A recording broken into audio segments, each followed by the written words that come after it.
এবছর আমরা আরাফাতের রোজা রাখবো ১৬ই জুন রবিবার, অর্থাৎ ১৫ই জুন শনিবার দিবাগত রাতে আমরা সাহরি খেয়ে ১৬ই জুন রবিবার আরাফাতের রোজা রাখলে ইনশাআল্লাহ বিদিনিল্লাহ আশা করা যায় আরাফাতের রোজার মর্যাদা বা ফজিলত আমরা লাভ করব। আসসালামু আলাইকুম রহমতুল্লাহি ওয়া বারাকাতুহু। আজকে যে ভিডিওটি নিয়ে আপনাদের সামনে হাজির হয়েছি, ভিডিওর টাইটেল এবং থাম্বনেল দেখে বুঝতে পেরেছেন আজকে কি টপিকের ভিডিও নিয়ে আসছি। রোজা, আরাফার দিন রোজা কবে রাখবেন এবং রোজা রাখলে কি কি সওয়াব, কি কি আমল হবে, সম্পূর্ণ বিস্তারিত ভিডিও শাইখ আহমদুল্লাহ হুজুরের মুখ থেকে শুনতে পারবেন। তাই ভিডিওটি স্কিপ না করে ভিডিওটি শেষ পর্যন্ত দেখুন। যারা আমার চ্যানেলটিকে সাবস্ক্রাইব করেন না, চ্যানেলটিকে সাবস্ক্রাইব করে পাশে থাকা বেল আইকনটি অন করে রাখুন। চলুন ভিডিওটি শুরু করা যাক।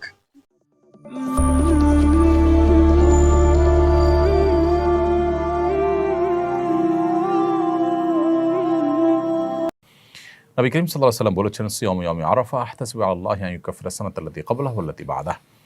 অর্থাৎ আরাফাত দিনের রোজা যদি কেউ রাখেন তাহলে আল্লাহ তাআলার প্রতি আমার আশা হলো যে এর বিনিময়ে আল্লাহ তাআলা তাকে ১ বছর পূর্বের এবং ১ বছর পরের গুনাহ মাফ করে দিবেন। অতএব আরাফাতের রোজা রাখার চেষ্টা আমাদের করা উচিত। খুবই ফজিলতপূর্ণ একটি আমল। অন্য আরেকটি রোজা বা আরেকটি আমল পাওয়া যায় না যে আমলে আসলে ১ বছর পূর্বের তো বটে, ১ বছর অগ্রিম গুনাহ আল্লাহ তাআলা মাফ করবেন এবং কবিরা গুনাহগুলো থেকে অবশ্য তওবা করে মাফ চাইতে হবে, বান্দার হক আদায় করে মাফ চাইতে হবে। আর সগীরা গুনাহ আল্লাহ তাআলা এই সমস্ত আমলের মাধ্যমে মাফ করে দেবেন ইনশাআল্লাহ তাআলা। অতএব আরাফাতের রোজা রাখা আমাদের প্রত্যেকটা মানুষের চেষ্টা করা দরকার। তবে আরাফাতের রোজা আমরা ৯ তারিখ জিলহজের ৯ তারিখে রাখবো নাকি হাজিরা যেদিন আরাফাতে অবস্থান করেন সেদিন রাখবো, সেদিন আমাদের ৮ তারিখ হলেও, এ সম্পর্কে দুটি মত আছে, আমরা বিভিন্ন সময় বলেছি এবং দুটি মতই ইজতিহাদি। তবে আমার কাছে এটি এখন পরিষ্কার যে আসলে যেই দেশে যখন জিলহজের ৯ তারিখ হবে সেই দেশটিতে তখন আরাফাতের রোজা রাখাটা অধিকতর যুক্তিযুক্ত। যদিও নবী সাল্লাল্লাহু আলাইহি ওয়াসাল্লামের ভাষায় সিয়াম ইয়াউম আরাফা বলতে আরাফার দিন, আরাফার সাথে সম্বোধন করে বলেছেন, কিন্তু আসলে ইয়াউমুত তারবিয়া বলা হয় ৮ তারিখকে জিলহজের, এবং ইয়াউমে আরাফা বলা হয় ৯ তারিখকে, ইয়াউমুন নাহার বলা হয় ১০ তারিখে। ইয়াউমুন নাহার বলতে কিন্তু সাধারণত হাজি সাহেবরা যে কোরবানি করে থাকেন সেটা তারবিয়া বলতে ৮ তারিখকে বোঝানো হয় হাজি সাহেবদের। কিন্তু আমরা যখন ফিকহের কিতাবপত্রে ৮ তারিখ ইয়াউমুত তারবিয়া বলি তখন ৮ তারিখকে বুঝি পৃথিবীর প্রত্যেক প্রান্তের মানুষের জন্য। ঠিক একইভাবে ইয়াউমুন নাহার বলতে ১০ তারিখকে বুঝি, একইভাবে ইয়াউম আরাফা বলতে ৯ তারিখকে বুঝবো।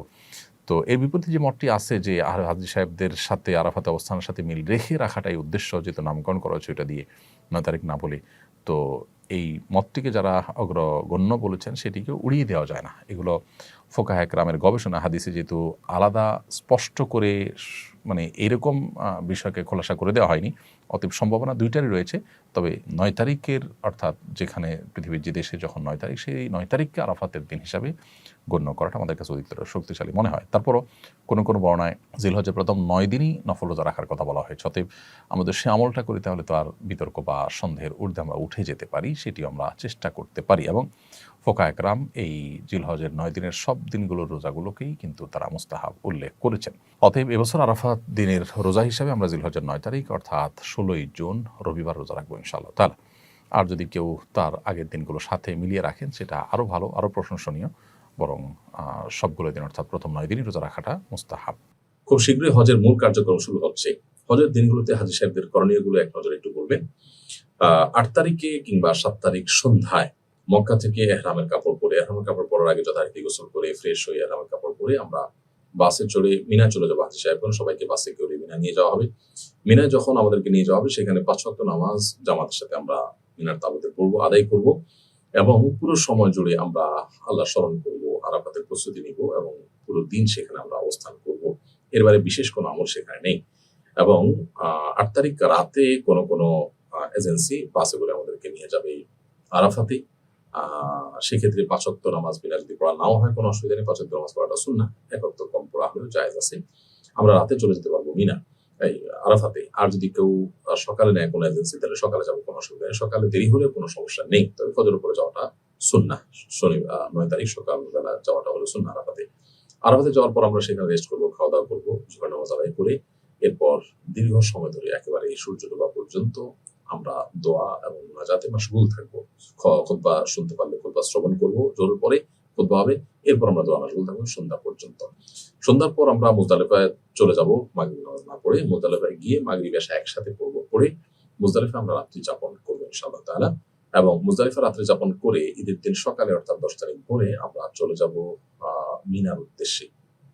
মিনা বলতে জামালাতের উদ্দেশ্যে, জামালাতে গিয়ে বড় জমরায় পাথর মেরে তারপর আমরা কোরবানি করব। কোরবানি করে মাথার চুল আমরা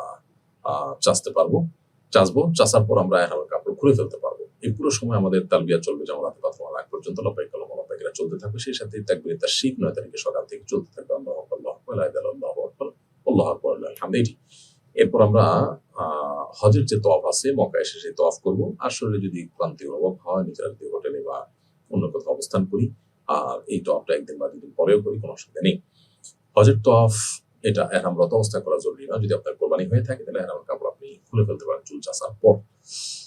এরপর আপনি হজের তওয়াফ করলেন, সাই করলেন, আপনার হজের মূল কার্যক্রমগুলো সম্পাদন হলো। পাশাপাশি ঈদের দিন রাতে এবং 11তম দিবসের দিন রাতে আপনি মিনা অবস্থান করবেন এবং এই 3 রাত বা 12তম 11তম রাতেও অবস্থান করে আপনি 10তম রাতেও অবস্থান করবেন। করে 12তম দিবসে অর্থাৎ জিলহজের 12 তারিখে আপনি মিনা থেকে চাইলে মক্কা চলে আসতে পারেন জগন্নাথ পাথর মেরে। তারপরে আর যদি 12তম দিবসে আপনি থাকেন, জিলহজের 12 তারিখে থাকেন রাতে মিনাতে, তাহলে সেক্ষেত্রে 13 তারিখে সকালে আপনি দুপুর পরে আপনি পাথর মারবেন জমরাতে, দুপুর পরে পাথর মেরে তারপরে মক্কায় চলে আসবেন।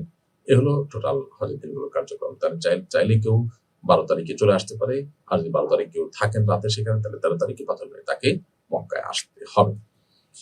রোকসানা আক্তার, আপনি আমাদের ইউটিউব চ্যানেলে প্রশ্ন করেছেন, আমি কয়েকদিন যাবত পবিত্র অপবিত্র নিয়ে ওয়াসওয়াসায় ভুগছি। বেশিরভাগ সময় পেশাবের ক্ষেত্রে নামাজ আদায় হয়েছে বা হবে কিনা তা নিয়ে সন্দেহ হয়। এই সন্দেহ নিয়ে নামাজ পড়লে তা আদায় হবে কিনা? বোন রোকসানা, অমূলক সন্দেহকে প্রশ্রয় দেওয়া ইসলামে নিষিদ্ধ। নবী করিম সাল্লাল্লাহু আলাইহি সাল্লাম বলেছেন, তা মা ইউরিবুকা ইলা মা লা ইউরিবুক, তোমার যেটা সন্দেহ সেটাকে সন্দেহহীনতার দিকে তুমি নিয়ে যাও। তবে এই ওয়াসওয়াসার রোগ এটা অনেক সময় শয়তানি থেকে হয়ে থাকে, অনেক সময় ব্ল্যাক ম্যাজিকের কারণে হয়ে থাকে, নানা রকমের সমস্যার কারণে হয়ে থাকে।